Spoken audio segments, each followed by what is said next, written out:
Subscribe to our YouTube channel and press the bell icon to get the latest updates. Space dust in the 66 million year old crater on Earth and what sets the mood for moths. These are some of the science stories that made headlines around the world this week. Welcome back to another episode of Scientifics, where I, Mohana Basu, bring you a roundup of the top science stories of the week from across the globe. Some 66 million years ago, dinosaurs on Earth were wiped out, and a growing body supports the theory that the main culprit was an asteroid impact in what is the present-day Mexico, as compared to the theory that volcanism in Deccan Traps wiped out life. Now, for the first time, scientists have found space dust in the Chicxulub crater, providing evidence that the asteroid impact and dinosaur extinction are indisputably linked. Researchers found a spike in concentrations of iridium in the layers atop the Chicxulub crater, which correspond to the time of the dinosaur's demise and similar deposits around the world. Iridium is a metal that occurs in higher concentrations in meteorites, but only in low concentrations in Earth's crust. Though this space dust is present in low quantities all over the Earth, the study found it is 4 times more concentrated in the impact crater than in the surrounding area. The finding, combined with the spike in worldwide iridium deposits at the time of the dinosaur's demise, constitutes indisputable evidence that the suspected dinosaur-killing asteroid that created the crater was indeed the culprit.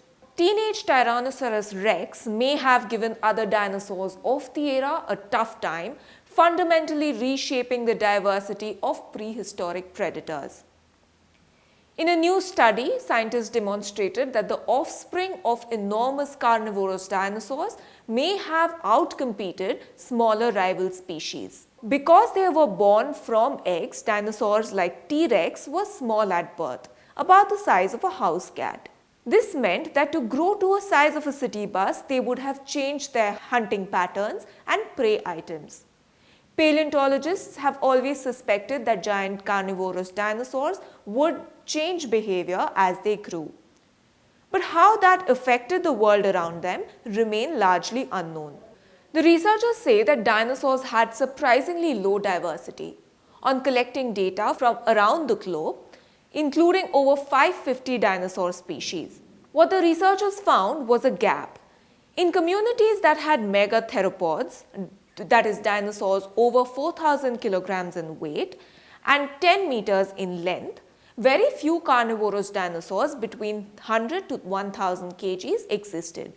This research is important because it explains why dinosaur diversity was lower than expected based on other fossil groups. It also explains why there are many more large species of dinosaurs than small, which is the opposite of what would be expected. But most importantly, it demonstrates the result of growth from very small infants to very large adults on an ecosystem. Back in 1987, a star exploded just outside our galaxy. But researchers have been searching for the squashed stellar core that should have been left behind, which had so far been obscured by the debris of the explosion. NASA's X-ray telescopes have now found clues to a neutron star which formed after the supernova.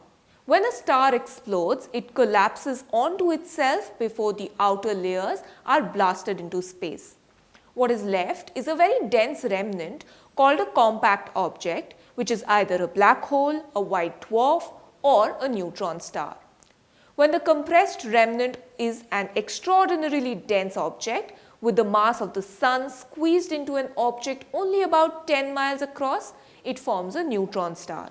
These are called so because they are made nearly exclusively of densely packed neutrons. They are laboratories of extreme physics that cannot be duplicated here on Earth. As the first supernova visible to the naked eye in about 400 years, supernova 1987A sparked great excitement among scientists and soon became one of the most studied objects in the sky.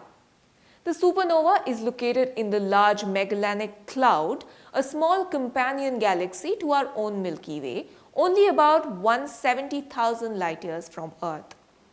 data from NASA's Chandra X-ray Observatory, and previously unpublished data from NASA's Nuclear Spectroscopic Telescope Array, in combination with data from the ground-based Atacama Large Millimeter Array reported last year, now present an intriguing collection of evidence for the presence of the neutron star at the center of SN 1987A. The researchers now predict that over the next few years the debris will clear, revealing the existence of the neutron star.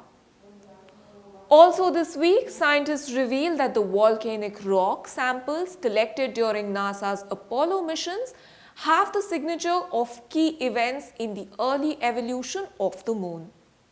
By analyzing these samples, researchers will be able to learn about how the moon's iron core formed and what happened to the sea of molten rock thought to have covered the moon for around 100 million years after it was formed. The analysis used a technique called secondary iron mass spectroscopy to study volcanic glasses returned from the Apollo 15 and 17 missions, which are thought to represent some of the most primitive volcanic material on the moon. This study looked at 67 individual volcanic glass samples and their melt inclusions, which are tiny blobs of molten lava trapped within crystals inside the glass. Melt inclusions capture the lava before sulfur and other volatile elements are released as gas during eruption. They offer a pristine picture of what the original source of lava was like. In a way, these are like little time capsules capturing the lunar past. Now, if you enjoy dim lighting and turn on the red light for a romantic night with your partner, you have something in common with moths. As it turns out, dim red light boosts sexual activity in yellow peach moth, which is a model organism or one that is studied extensively. It turns out that a genetic pathway in the antennae ultimately makes males more sensitive to the odor of female sex pheromones in red light and thus more motivated to mate. The researchers speculate that the relatively long wavelength of red light enables it to enter tissues and cells and there stimulates the expressions of certain genes. The scientists propose that this finding could potentially help to boost reproduction in at-risk species or species that are economically important. This is Mohana Basu, special correspondent at The Print. If you like our videos, do consider paying for a subscription to The Print. You can do so through the link in the description box below.